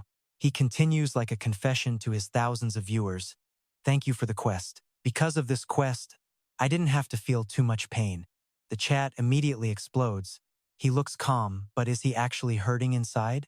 Never sleep on these credit addict freaks. Ha. The item info screen pops up right in front of him. Unique grade Teleria move speed up 25%, jump up 15%. Subaru mutters, let's see what we got. The chat is blowing up again. Weak, right? You kidding? Items that boost movement speed are legendary rare. Every ranker would kill for this. Subaru looks down at his comms device in silence. A text from manager Hasuka flashes. Narukami, haven't you finished your stream yet? I spotted a suspicious guy acting nervous. Subaru frowns, what is she on about? The next text says, please be careful. They might be coming for your reward. Elsewhere, on a street full of people dancing, the assassin Tame stands frozen in his cloak. He is clutching his head, agonizing over what he is doing for Soye's boots. It is right there. A spark of resolve flashes in his golden eyes. Tame tightens his grip. Whatever. If it has to be this way, so be it. He starts moving, his eyes sharp and full of death. Vanishing into the crowd, he mutters a dark oath where no one can hear. I just have to slice them off his ankles. Meanwhile, Subaru pulls up to a luxury building under the moonlight. He pushes into a dim bar and a familiar voice rings out. Manager Hasuka is sitting at the counter, waving him over with a look of relief and worry. Over here, Hasuka is sitting at the bar, looking elegant and totally stunning. She smiles at the champion, celebrating his big win. Subaru sits down, and she slides a glass his way. I already ordered for you. Thought you might be beat, so I went non-alcoholic. Subaru doesn't waste any time and cuts to the chase. What was with that text? Her frantic warning messages flash through his mind again. Hasuka hesitates for a second, lightly stirring her cocktail. Well, I ran into someone pretty strange in the stands. A quick flashback shows Hasuka sitting in the crowd, and right next to her is a mysterious figure in a cloak. Subaru asks, sounding curious, someone strange? Hasuka's voice turns thoughtful. It was a female gamer wearing a Narukami-style mask. She takes a sip of her drink and continues. At first, I thought she was sketchy, but once we talked, we actually hit it off. She's a fan of yours, so we had plenty of things to chat about. But then, Hasuka's face turns dead serious. She holds up a finger, but the exact moment you won, she made a face like this. She crosses her arms, analyzing. It's like she just got dumped by her boyfriend or something. If she is a fan, why look like that when you win? And then she just vanished. Hasuka sighs, remembering the chaos in the crowd. I tried to follow her, but she is a pro at hiding her presence. One thing is for sure, she is definitely not your average gamer. Subaru pulls off his mask, thinking hard. Someone skilled enough to hide their presence from Hasuka and claiming to be a fan. Hasuka suddenly blurted out, oh, and when I asked if she was a fan of Subaru Narukami, Subaru interrupts, you already told me that. Hasuka waves him off with a cute little pout, not you of blue eyes. She taps her lip, thinking back. And then she had this totally weird reaction that I just can't describe. Like she agreed, but also didn't. She definitely didn't deny it, though. Hasuka stirs the umbrella in her glass, trying to find the words. How do I put this? If I had to describe it, she looks away, then back at Subaru with a deep look, like she was feeling nostalgic. As soon as he hears nostalgic, Subaru's pupils shrink. He bolts upright, his chair slamming hard against the floor. Without a word, he sprints for the door, leaving Hasuka sitting there stunned. Wait, what? She yells out in shock. Narukami. Meanwhile, way up on a high rooftop, a woman sits perched, her black hair whipping in the night wind, quietly watching the city under the moon. It is Kyo, the deadly assassin in her sexy gear. She sighs, sounding totally resigned. I figured it might turn out like this. Suddenly, T appears on a nearby rooftop with a mocking tone. You're getting slow, Kyozo. If you came yourself, that's one thing. But did you really think you would beat me with that move? Kyozo exhales in frustration, muttering to herself. And then the guy actually goes and wins. Back on the ground, Subaru is sprinting through the streets when a group blocks his path. The boss steps out with a smirk. Were you headed in such a rush, kid? Guess that win went straight to your head. You high on dopamine or something?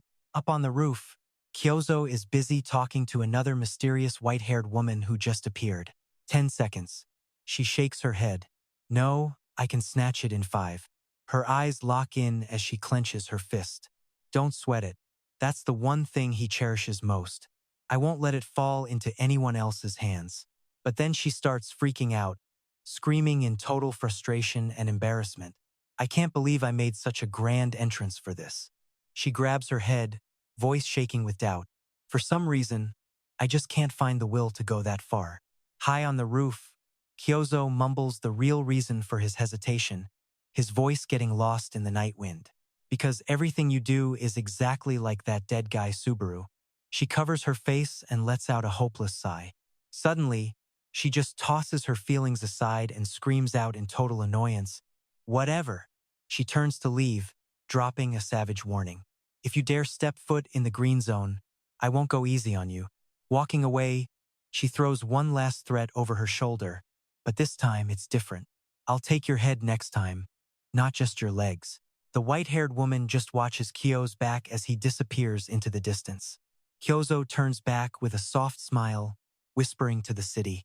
One day, I really want to talk to you. If I could just talk to you face to face, maybe I'd feel like I actually met Subaru again. With those words, her shadow fades into nothing, leaving only dead leaves swirling in the wind. Back in the alley, Subaru's gasping for air, doubled over. His mind is exploding with a new realization. Why didn't I think of this before? He looks up, dripping with sweat, as a crazy theory takes shape. What if those Talaria shoes were just bait to flush out the blue eye? He stares down at his own sneakers, his thoughts racing a mile a minute. What if Rina, the infiltration pro, was actually here to get those shoes back? He remembers that mystery girl vanishing into the crowd. That's why she was working so hard to stay hidden. A blurry memory hits him. His eyes narrow behind his mask as he senses Sigur's magic from the ice flower. Rina might actually be here. No way. A chaotic vision of 4 people falling through a vortex flashes through his mind. Are all 4 of them still alive? Subaru takes a deep breath, trying to stay chill. No, calm down. It's too early to jump to conclusions. He stands tall, scanning the crowded street while his brain goes into overdrive. If that's Rina, there's no way she'd just stand by while Joy's keepsake is right there. Suddenly, a worried voice calls out from behind. Narukami Hasuka finally catches up to him, totally out of breath. Hey, are you okay? Subaru just grunts. Look, the manager is still freaking out because you just bolted from the bar like that. Hasuka asks, wait, was it that sketchy person? Subaru shakes his head, trying to hide what he's thinking. Nah, I thought it was an old friend, but probably not her. Hasuka drops her head, looking serious and tight-lipped. She stands in front of Subaru as people push past. Then she slowly looks up. With glossy eyes, she drops a question that's straight up savage. You don't have any friends, do you? Subaru is completely stunned. Hasuka keeps going with that innocent look. Not even a girlfriend? Subaru, with a dark cloud over his head, just walks away. Let's just go. He trudges off, leaving a confused Hasuka waving her hands behind him. Wait, did I make you mad? In another alley, the senior and Hirori are still lying in wait. Hirori sighs against the wall. Phew. She slumps against the wall. Boss, my legs are killing me and I'm starving. Seriously, I'm so bored right now. She looks at the older guy glued to his screen. Hey, say something. Did we really lose the target already? The man's gold eyes flash. No. Hiyori jumps as he suddenly shoves the screen right in her face. How are you so sure? He just received a text from Kazuki. The screen says only 2 words. Pull back. Hiyori flips out, waving her arms. What? Retreat just like that? You've got to be kidding after we've waited this long. He explains calmly. He said if they were coming, they wouldn't just stand by and let someone else take the prize. Hiyori is stunned. Wait, so you're saying we were stressing out for nothing? The senior walks away slowly, looking into the distance. And besides, he continues, his voice dripping with hidden meaning. He said even if they knew it was a trap, they'd still come if it's really them. Hiyori stammers, a terrifying thought hitting her. So the real identity of the person we're hunting is… She looks at him, asking something that seems totally impossible. Didn't you say that was just some baseless rumor? The man stares at the full moon, sighing softly as he speaks. I really hoped this wasn't actually true. The senior officer's face turns dead serious. He ignores Hiyori's confused look. If Kazuki went this far, then the rumor is definitely more than just some gossip. It is the real deal. Meanwhile, bathed in moonlight on a skyscraper roof, Subaru stands alone. A dark, jagged thought begins to slice through his mind. Word on the street says Subaru Narukami died because the Blue Eye Guild betrayed him. His eyes narrow under his messy bangs, flashing with cold, calculated intent. He scans the glowing city lights below, standing silent against the biting stings of the midnight wind. Pulling up his system screen, he frowns and mutters to himself. So, this is why they all vanished? Old news articles pop up on the glowing virtual screen, exposing every single dark secret. The truth is finally coming out now. Civil war in the Blue Eyes. Did Subaru Narukami really get taken out by his own squad? The Kyoto leader refuses to comment on the internal rift. Did he step down because of that mess? What really happened on that day? Suddenly, a memory of a cloaked figure standing in a blizzard hits him. 20 years have passed since that day. Kyozo is probably somewhere unreachable now. Subaru's face hardens with pure grit. He is not backing down anymore. He tells himself that, as a rookie, catching up to Kyo will take something special, something extra. He pictures himself unleashing that golden lightning spear to crush his rivals. It is just like the weapon he saw at the tournament earlier. Recalling that insane clash with the giant monster, Subaru starts breaking down the logic. That legendary item from the second floor, the lightning spear, I actually pulled off that one-time technique. I copied it perfectly. Subaru holds out his hand. Golden sparks dance around his fingers like they are his pets. He pauses. I thought I knew everything about lightning. Then, he suddenly slams his fist shut. He crushes the electric mana with a cocky grin. Seems like I still have a lot of room to master this power. His mind drifts to ancient legends. Images of gods and giants appear with text about a massive power they all craved. It was something everyone was willing to kill for. New words appear. It is the power humans use to fight back and win the war. A glowing figure stands tall among the shadows of the greatest hunters the world has ever known. Subaru bows his head slightly. Maybe until right now. Half his face is hidden in shadow. He admits he hasn't even scratched the surface of his lightning's true potential yet. An image of a jagged, stormy mountain flashes in his head. The Cave of Thunder. Standing tall under the night sky, his back shows pure determination. Subaru finally knows where he is heading next. If I can conquer that place, I will definitely learn something new. The full moon hangs high as a witness to his vow. He will master the secrets of thunder and grow even stronger. Suddenly, the scene cuts away from the drama. We are at a fancy tea party now, packed with cakes, macarons, and delicious tarts everywhere. Hasuka, the manager, flops into her chair. Her cheeks are puffed out because she is totally annoyed. She grumbles. She glances at the tiny comms screen on the table and drops a cold line. What? I can't hear you. On the other side, That blue-haired streamer who challenged Subaru is literally face down on the floor, begging for forgiveness. He screams, "I am so sorry for going too far." Hasuka ignores his pathetic yelling and enjoys her tea with her maids. She smirks. "Sorry, I didn't hear a word of that. Try saying it again." The blue-haired guy snaps back. "I said I went too far. Look, isn't that enough? At least pretend you can hear me." Hasuka giggles and delivers a total burn. "I can't hear the voices of losers who just gambled away all their money." Hit where it hurts, the blue-haired guy lunges toward the camera lens. His face is all twisted as he yells, "But you made a literal fortune off me." He starts a tragic rant. "How much compensation did you pocket this time? I don't even have enough cash to pay my electric bill, lady." "Hasuka, or should I say big sis, please. I am begging you."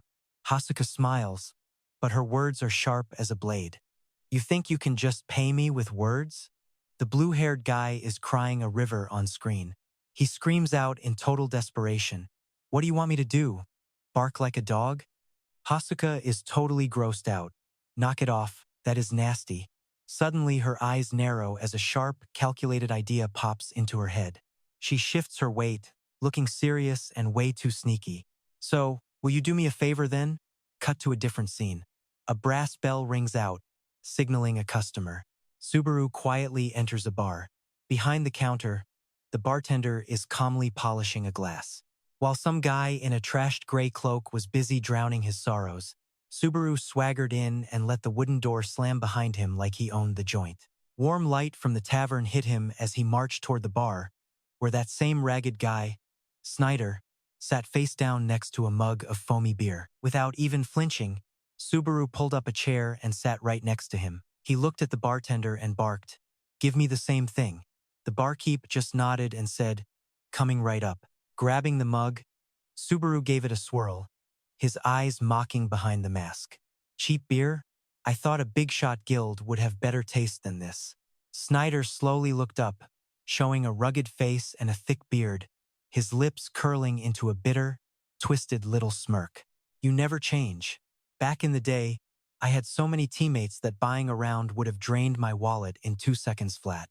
He stared blankly into the white foam of his beer, his eyes lost in some deep, dark memory. "Now, I am used to this trash. Even if I drink the good stuff, I do not feel anything." Subaru leaned in, sounding pretty suspicious. "You always picked up the tab for everyone?" The guy just nodded, giving him a sad, pathetic little smile. "Yeah, if I didn't, I wouldn't be able to look them in the eye, right?" Subaru raised his glass, thinking back on the old days. "Those guys followed my selfish lead and jumped straight into that Thunder Cave challenge with me." The man lifted his mug and said in a low, shaky voice, "Me too, man. But back then, we were all broke as hell. We couldn't even dream of getting guild support like they do now. And our skills? Not exactly pro level. We definitely couldn't brag about hunting being easy back in those days." The vibe turned heavy as their wooden mugs slammed together in a grim toast. Beer foam splashed everywhere, a perfect match for two guys carrying way too much baggage. The man looked down, his voice heavy with the weight of a brutal reality check.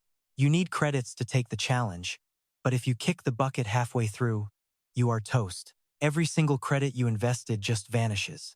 Suddenly, a memory of dry sand dunes under a dark, gloomy sky flashes before them. He kept talking. "The only way players like us could survive was hunting." The memory kept flowing back, just like it did on that day. Just to grind for credits and maybe level up a tiny bit, we all went out to hunt together like we always did. A tired group of people trudged across the scorching desert. Subaru asked softly, trying to poke at that old, painful scar. "That day?" The guy replied, his voice cracking. "Yeah, out of nowhere, the sand exploded, and a massive sky serpent monster came lunging out from underground. Ha! With a disgusting red mouth, we realized we had just run into a deadly sky serpent. The whole group panicked, scattering everywhere against that insane power. 7 rookies like us didn't stand a chance against a beast like that. Under a bloody sunset, lifeless bodies were scattered all over the dry, dusty ground." The man's voice choked up. "So, what went down?" 4 people died. He corrected himself. The pain ripped right through my soul. Man. His younger face appeared, eyes wide with shock and covered in the fresh blood of his friends who just got taken out. Back in the present, his face crumpled in total agony as he gritted his teeth as hard as possible. My best friends. Subaru lowered his head, his eyes hidden in the shadows.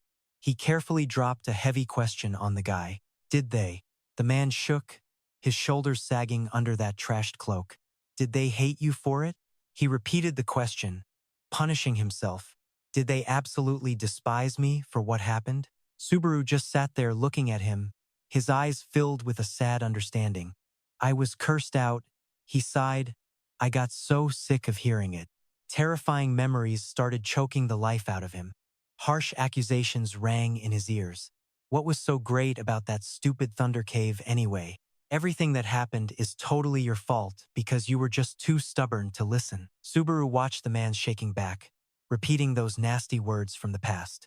Even though you basically sent your best friends straight to their graves. A bunch of twisted, demonic faces screamed in the man's head, torturing him with one bloody, haunting question. Why are you still alive? Subaru's eyes went wide as a massive wave of sympathy hit him. He snapped him out of the nightmare, leaning his hands on the table. Subaru growled, "That is enough, okay?" The man slowly turned his head, giving a self-deprecating smirk. What's this? You actually feeling sorry for me? Subaru looked him dead in the eye, analyzing him coldly. After going through all that, most people would probably just quit. The man snapped his head up, his eyes flashing with pure rage and resentment. Quit? They died because I invited them in the first place. Silence fell over Subaru. He listened carefully. The man spat out every word. If I give up now, what happens to the people who died? Their sacrifice would be for nothing, right? Snyder leaned on the bar, looking down and clutching his mug like he wanted to crush it. That is exactly why I am still obsessed with that Thunder Cave after all this time. He let out a bitter laugh. Well, I guess a kid like you wouldn't understand anyway. Suddenly, the man turned and looked straight at Subaru. His baggy, tired eyes suddenly lit up with a rare spark of life. Thanks to you, man, I can finally see some hope. Subaru was actually caught off guard. His icy gaze softened into a confused stare as he repeated the word back to him. Hope, Snyder spoke up, his raspy voice cutting through the silence of the bar. Let me fill you in on the details right now. This is what the Thunder Cave is really all about. Cut to a small wood cabin sitting deep in the thick forest, glowing under a quiet, starry night sky. Inside, the sound of slow footsteps echoed across the wooden floorboards as a moody voice muttered with a hint of worry. Please do not tell me those guys actually found out already.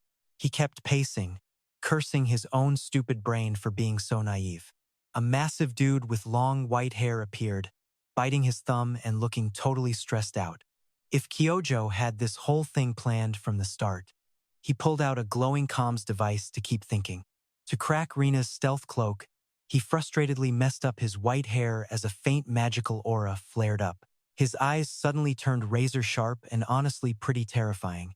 A wave of pure killing intent filled the dark. The words Kojak Kazuki flashed right through his mind. He slammed his foot down hard, and a surge of ice magic instantly exploded, sending cracks flying across the entire floor. Standing in the middle of that roaring ice storm, he growled a bone-chilling threat. Do not think for a second you are getting an easy death. Suddenly, the device in his hand buzzed like crazy, making him jump. His blue eyes went wide with pure shock. The screen showed a message from Rina with a cat profile pic. I am so sorry. A flood of trolling messages started rolling in. My bad. I could not swipe the shoes. We are still cool, right? Haha. After reading that, Kazuki's jaw hit the floor, his face twisting in total shock and fury.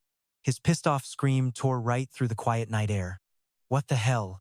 After that weird comedy show, the next morning at a massive cathedral-like building, the system board lit up bright. Subaru Narukami just went live. The chat room immediately started blowing up. Hey, where is that? Whoa, that building is sick. A sparkling donation popped up. 10 credits from Super Tasty. You hitting the Thunder Cave today? Subaru looked straight into the virtual camera and declared, I am definitely conquering that cave. I actually started this live stream just to get that done. The audience was hyped. I knew it as soon as I got the notification. You think you can clear it on your first try? While he was busy chatting, Subaru suddenly froze when a voice called out from behind. He turned around to see a purple-haired guy in a fur coat smiling. You are that streamer Subaru Narukami, right? Subaru gave a cold reply. Yeah, that is me. The purple-haired guy just laughed. What a crazy coincidence.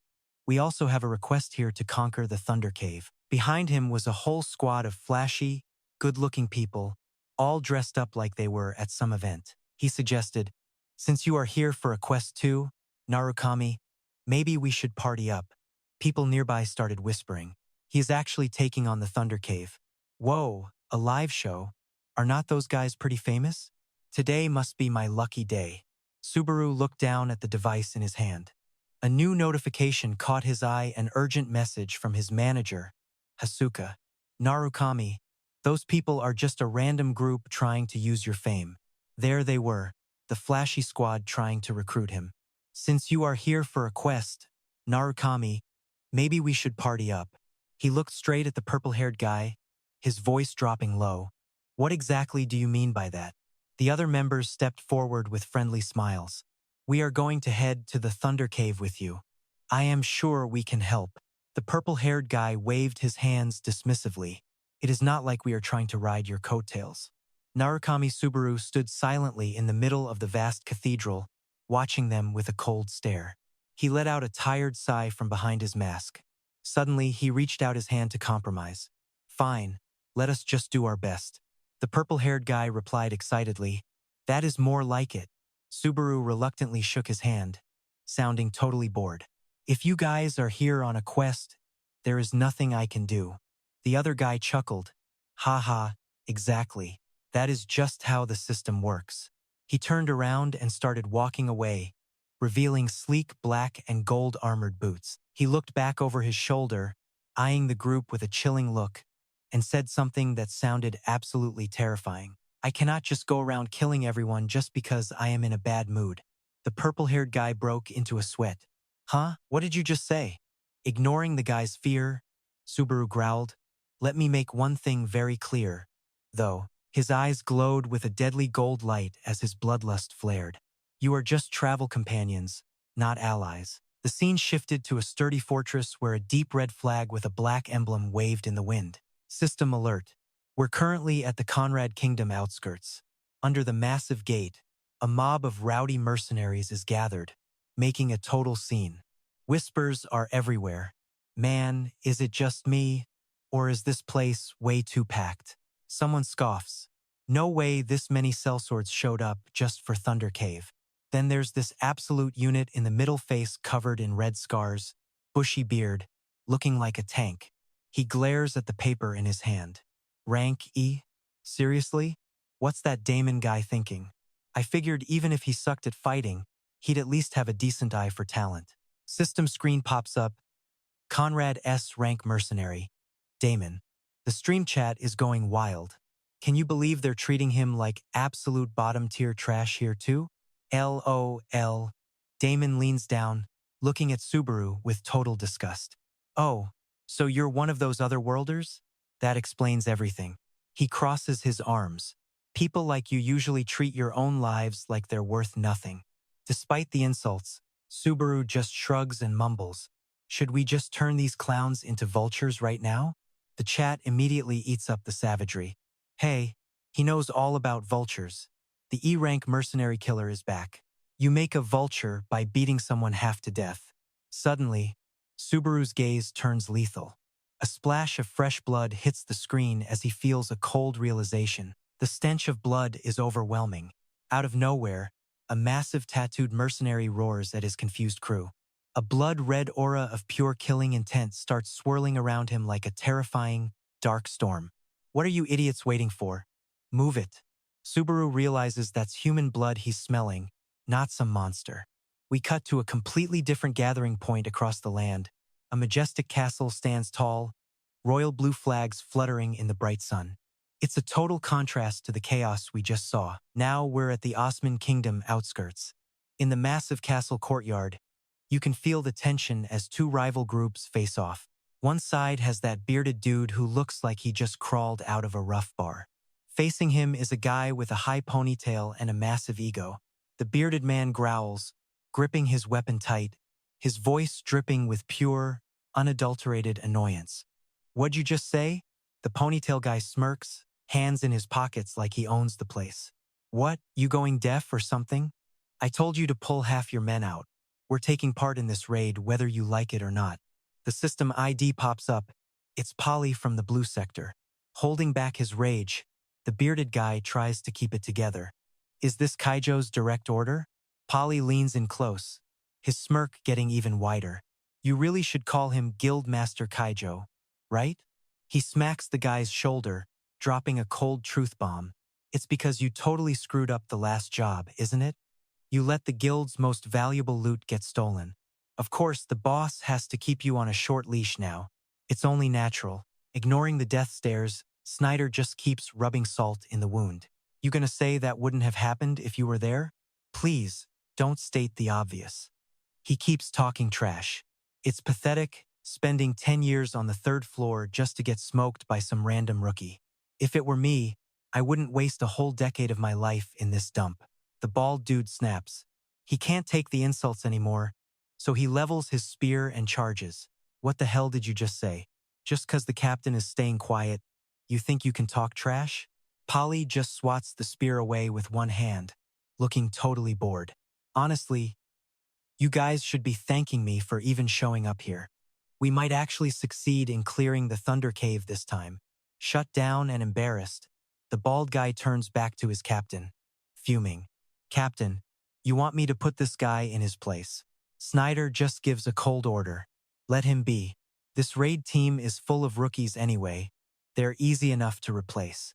As he walks off, he mutters, "Actually, he's right about one thing." The priest jogs after him, totally confused. What? Out of all that garbage he just spewed, what part was right? The captain's face is a mix of pure grit and the dark shadows of his past mistakes. He tells himself they are definitely taking that cave today. Meanwhile, back with Subaru and his ragtag squad, they are heading deep into a dark, creepy canyon. Sharp cliffs loom on both sides, surrounded by dead, twisted branches. The chat is popping off even though the host is silent. Looks like he's not going solo after all. Some total losers already showed up to block his path. Narukami is absolutely fuming. And check it out, Damon the mercenary is leading the pack, the guy who called Subaru an E-rank loser. He scowls, looking around carefully. Man, this place is beyond weird.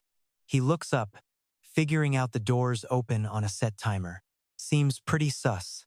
The chat starts roasting him for talking to himself like some low-budget movie villain. Who's this old man even talking to? Kinda dramatic for a boomer, right? Also, our main man hasn't said a single word this whole time. Damon's scarred eyes narrow as he signals the group behind him to stay sharp. Look at that. Right in front of them is Thunder Cave, a massive, pitch-black stone fortress. Sharp as giant claws reaching for the clouds. Constant lightning rips through the air all around the structure. That's the Thunder Cave, all right. Damon jerked his chin toward the entrance, acting all tough. Usually, massive lightning bolts would constantly strike that doorway. It was rigged so no one could enter except at specific times. The purple-haired guy pulling Subaru along asked curiously, "How many times have you been to the Thunder Cave?" Damon replied arrogantly, voice full of pride. "This will be the third time." He kept bragging about his exploits, claiming fewer than 10 mercenaries had ever challenged the Thunder Cave and made it back alive. "And I am one of them." Hearing that, the purple-haired guy asked, "Wait, so you still want to try? Do not be stupid." He pointed right at them, shouting his lesson. "Unlike you guys, I do not have spare lives to go around wasting." The chat laughed. The old man has got an audience now. He talks way too much. Purple hair forced a nervous sweat-drenched smile. "Huh? Then why are you coming with us?" Damon's eyes went dark and steady. "There is only one thing I am looking for." He gripped his weapon tightly, saying firmly, "The traces of lightning. Once I grab those, I can say goodbye to this job forever. The mercenary exhaled deeply. I am totally sick of being a hired gun, always living on the edge of death. Hearing that, the blue-haired kid replied, you do not actually plan on going all the way in. Who would be that crazy? You are just acting chill because you do not know a single thing about this place. He gave Subaru a side eye, full of pure contempt. Especially you, E-rank, do not even try to do anything. No, if you are going to die, just walk in and get it over with quickly. Subaru fans pretended to feel bad. Damn, our poor little Subaru got his feelings hurt. Ignoring the insults, Subaru eyes remained locked on the massive stone doors currently besieged by tens of thousands of violent, angry lightning strikes. Suddenly, Damon snatched a tiny squirrel that was hiding in the bushes. He coldly declared, the lightning will stop and the entrance will open in about 1 hour.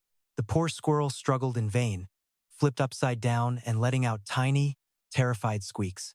To prove how terrifying the Thunder Cave was, the heartless mercenary swung his arm and threw the small creature toward the closed doors.